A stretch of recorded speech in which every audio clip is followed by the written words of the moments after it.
Entonces, ¿cómo se ha ido dando esto desde que tenemos registro, o del año 2015 en adelante, no, 2012 en adelante que tenemos los valores que les quiero mostrar, digamos?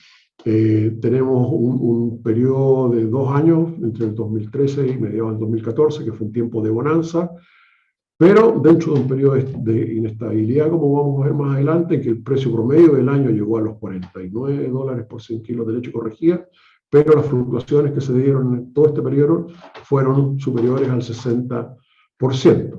Este mismo periodo se continuó con un periodo de crisis en que la oferta fue muy superior a la demanda. El precio promedio de este periodo bajó a los $27.4 por 100 kilos, o sea, de 49 a 27, una gran fluctuación, para continuarse hasta al año del 2017 al 2020 con una oferta-demanda balanceada. El precio promedio se ajustó a los $37.4 por 100 kilos de leche corregida, con fluctuaciones de un 10% alrededor de este valor. Y hoy día tenemos una nueva situación en que se produjo un ajuste y un rebalance en el mercado, en que estamos en una situación bastante estable, con una fluctuación de alrededor del 2%, pero con un precio promedio mucho más alto, que hoy día está en 45.1 dólares por 100 kilos de leche corregida por sólido, que fue el promedio del año 2021.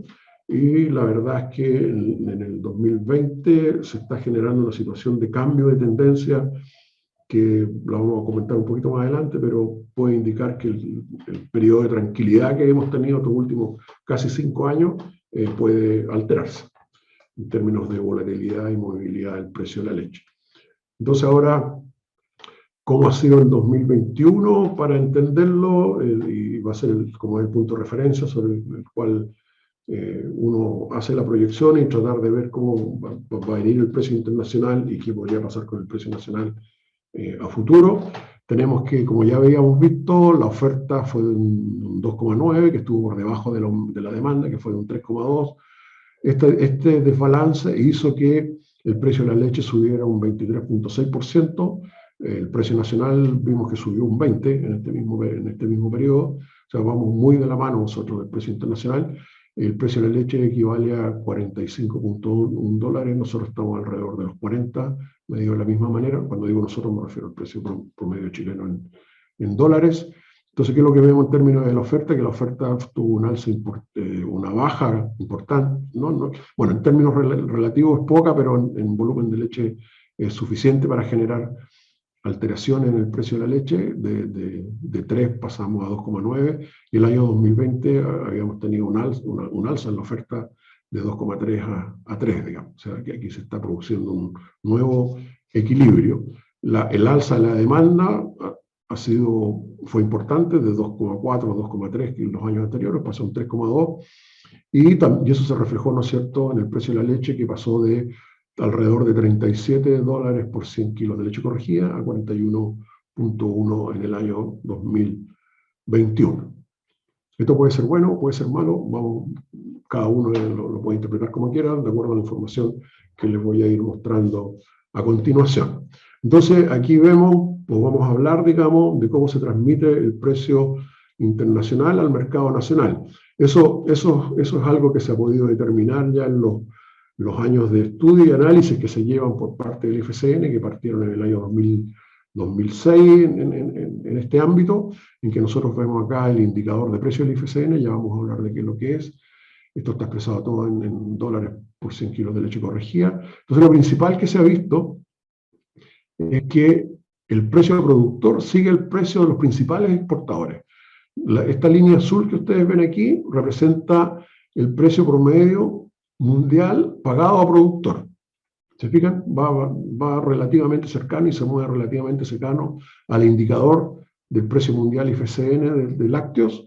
Y acá tenemos el precio productor, el precio de los principales países exportadores, que son básicamente los países de la Comunidad Económica Europea y Nueva Zelanda, y el precio de los principales importadores, acá arriba. Entonces vemos que el precio promedio nacional, entendiendo como precio promedio nacional mundial, se mueve y sigue al precio de los principales países exportadores.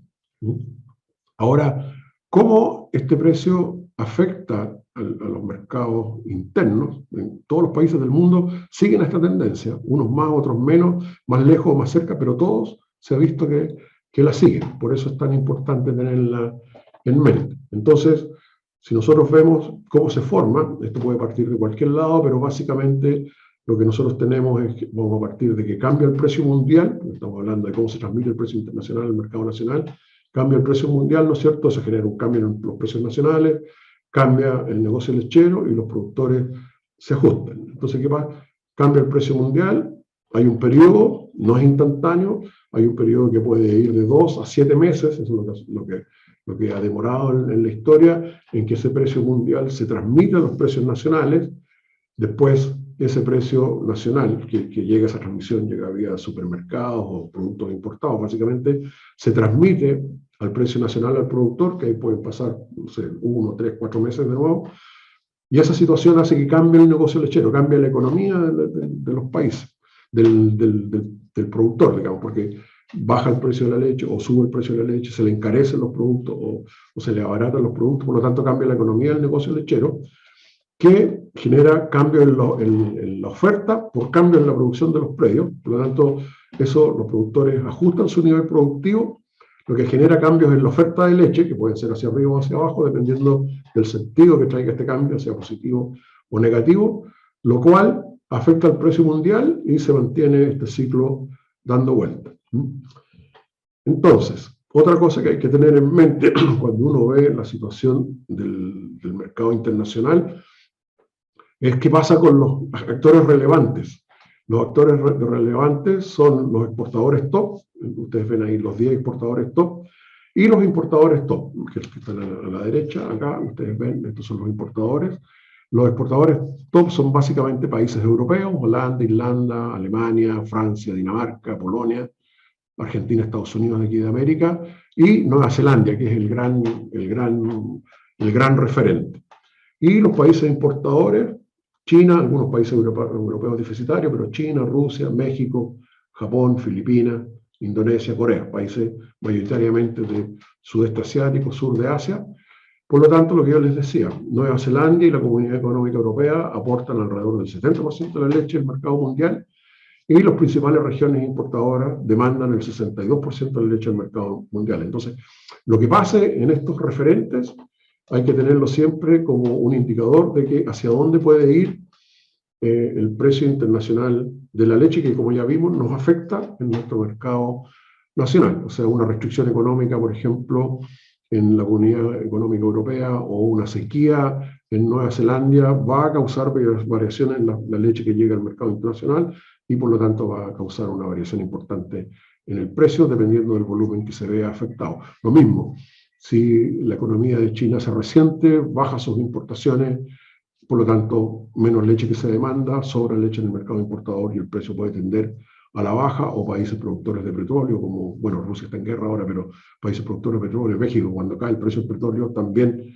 tienen menos dinero para comprar y sobra más leche y los precios tienden a bajar, y al revés, cuando la situación de ellos mejora, el precio también aumenta su demanda y por lo tanto el precio se impulsa al alza.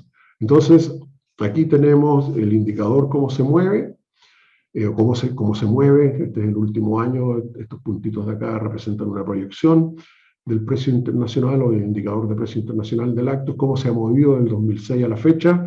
Entonces aquí vamos a ver los escenarios que les describí hace un rato atrás, cómo se han presentado a lo largo de la historia. Entonces, lo primero que podemos ver es que vemos una fase que va en el 2016, de 10 años, en que el precio promedio de la leche estuvo alrededor de 40 centavos de dólares por 100 kilos, y los precios se movían, o los precios de este indicador, que refleja el precio de los commodities lácteos, está conformado por el precio del queso, la mantequilla, el suero, la leche en polvo, con o sin crema.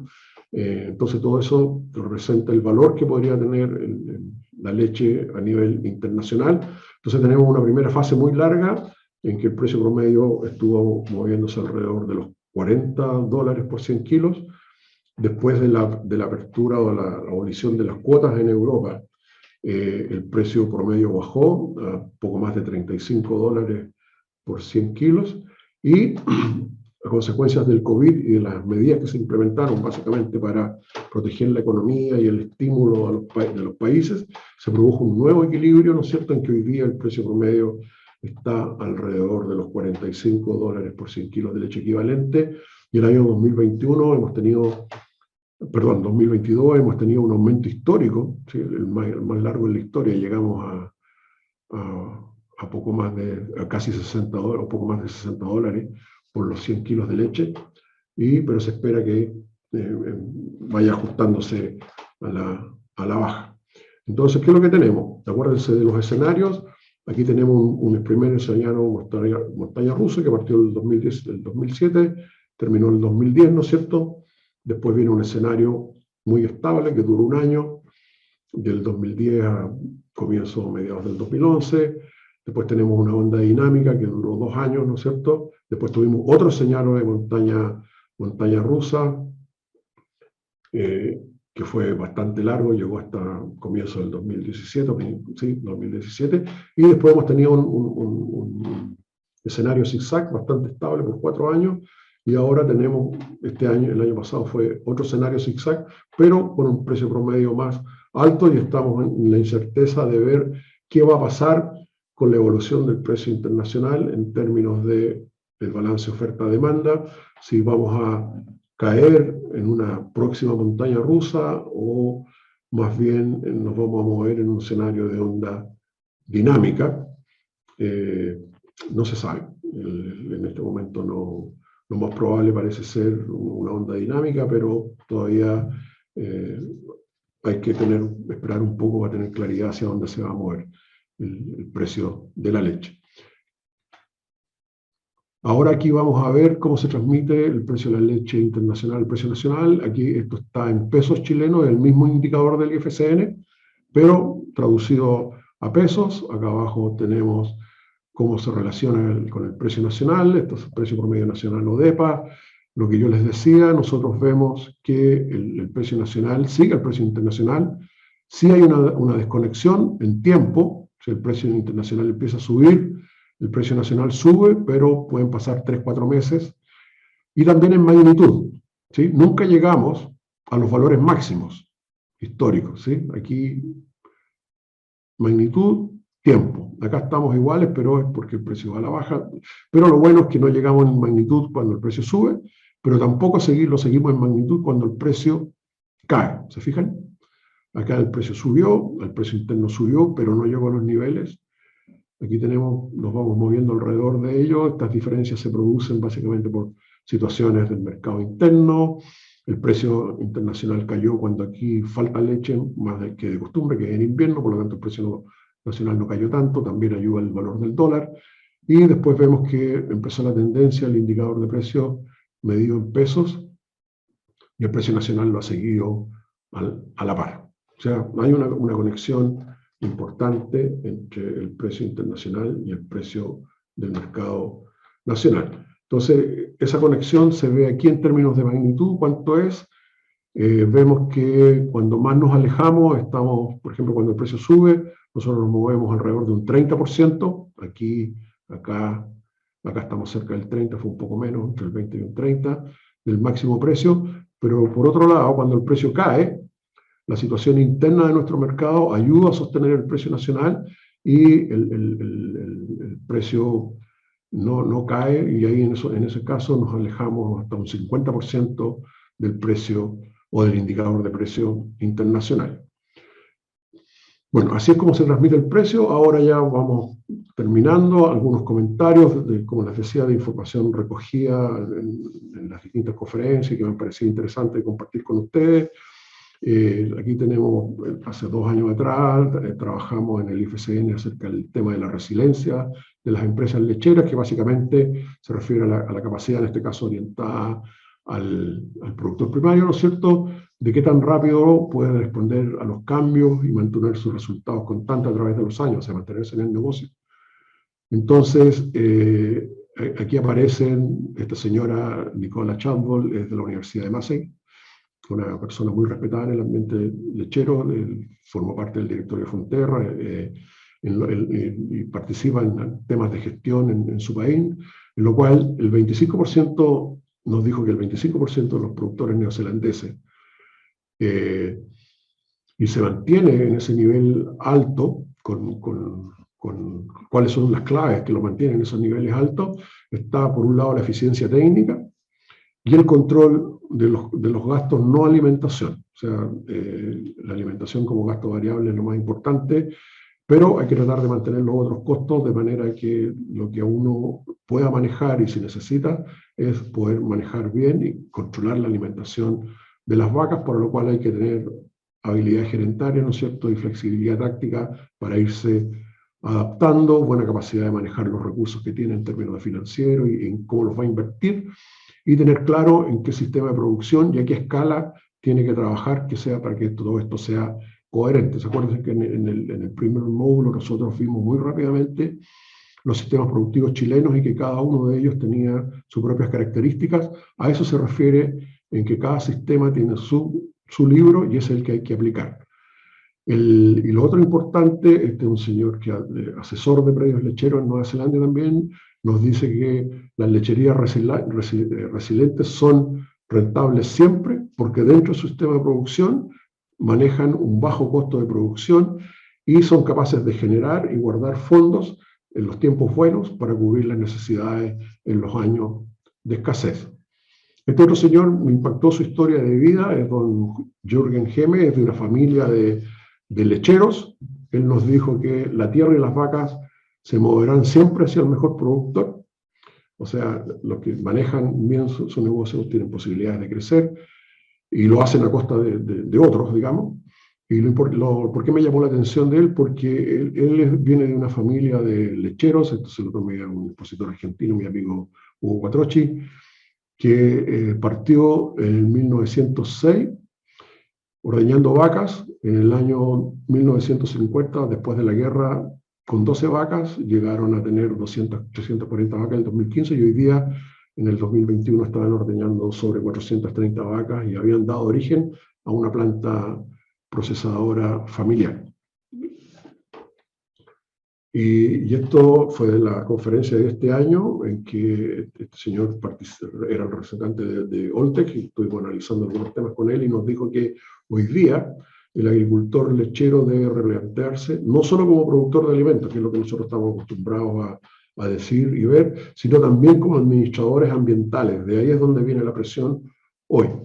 Y de esa manera podemos aspirar a que el negocio lechero y la producción de los productores lecheros tengan una mejor apreciación por la contribución importante que hacen a la alimentación y a la economía nacional y mundial. Entonces, todo esto, cuando miramos el precio y la evolución, ¿qué lo puede hacer cambiar? Pues estamos esbozando, o qué cosas hay que tener en mente cuando lo analizamos, en términos de lo que afecta a la economía predial, que si los márgenes se agrandan o se achican, hoy día estamos en una situación de márgenes estrechos, subió el precio de la leche, pero también han subido los costos de los insumos importantes, a eso se refiere el aumento de los insumos clave, o la generación de regulaciones legales, ambientales o de algún tipo. Por el lado de los consumidores, la reducción del poder de compra, si ellos cambian sus gustos, cambian sus patrones de compra, la evolución del Producto Interno Bruto de los países que afecta a la economía de los consumidores y de las personas que demandan productos intermedios. Ahora lo que tiene que ver con el comercio y la política, ¿no es cierto? Ya conversamos de los cambios de los países importadores clave, ¿no es cierto? De lo que pasa con la oferta de los países exportadores clave, de que si hay tendencia o no a construcción y mantención de stock en algunos momentos, que eso va a generar que salga leche del mercado, pero después esa leche vuelve y ahí puede generar disrupciones, que entre otras cosas fue lo que generó la montaña rusa del 2014-2015. La aceleración en la agenda de seguridad alimentaria que pueden alimentar a los stocks, y por supuesto la inestabilidad política y guerra, donde todos hemos visto cómo el conflicto Ucrania-Rusia afectó las cadenas de suministro y la producción de granos, y eso está afectando los costos de los alimentos en las lecherías hoy día. También cambios en la sociedad y cambios climáticos, eventos climáticos adversos, ¿no es cierto? el que se pongan más de moda alternativas no leche, la aparición de enfermedades que alteran cadenas de suministro y sistemas de producción. Como ustedes pueden ver, esto, de todas las cosas que están aquí, ninguna la controla el productor lechero. Todas son dadas por el mercado, ¿sí? Lo único que se controla son las cosas que yo puedo hacer o no hacer puertas adentro. Entonces, los comentarios finales es que los desafíos del cambio climático y la volatilidad de precios, ya vimos que el mercado de la leche es muy volátil, por pequeños cambios en los excedentes puede sufrir grandes cambios y tener grandes fluctuaciones en los precios de los lácteos. Está fuera del control empresarial, se deben tener en cuenta y uno tiene que ser ágil y de acuerdo a las señales, ¿no es cierto?, de tomar las decisiones y desarrollar estrategias de mitigación. Como le decía, básicamente el ser capaz de generar excedentes en los tiempos positivos para cubrir las necesidades en los tiempos de escasez. La buena noticia es que después de un tiempo de escasez siempre viene una época positiva y viceversa. A pesar de la demanda creciente de alimentos, para satisfacer las expectativas de los clientes finales, que son cada vez más exigentes, no solo porque ya nos piden la leche como un alimento, sino que también tienen que cumplir siempre requisitos, ¿no es cierto?, con respecto a cuidar el medio ambiente, mantener la huella de carbono baja, tener un buen cuidado de los animales, y eso es algo que no va a desaparecer, sino que se va a mantener. Que los actuales mercados son absolutamente globalizados, ¿no es cierto?, y por lo tanto el control y la eficiencia se basa en el control de los costos de producción y la productividad de los factores de producción, o sea, valga decir, tierra, capital y mano de obra. El aumento de la producción de leche está limitado hoy día por los costos de alimentos, ¿no es cierto?, la competencia por el suelo y el agua, básicamente. Y la tecnología nos ayuda, o nos debería ayudar, tanto en la toma de decisiones, pero debe ir de la mano, ¿no es cierto?, de una mano de obra o un personal que sea capaz de utilizar y amplificar los efectos positivos de esta tecnología. No sacamos nada con instalar un robot si no tenemos quien lo sepa manejar, como por ejemplo a lo que se refiere a esta idea. Y independiente del tamaño, la preocupación de las personas que estamos en este negocio es tratar de mantener una lechería competitiva. Muchas gracias. Con eso terminamos estos módulos, esperando que la información que le hayamos entregado sea útil, y nuevamente agradecemos a Chile Origen Consciente, al Ministerio de Agricultura, a la Agencia de Sustentabilidad y Cambio Climático, al IICA y al Consorcio Lechero. Muchas gracias.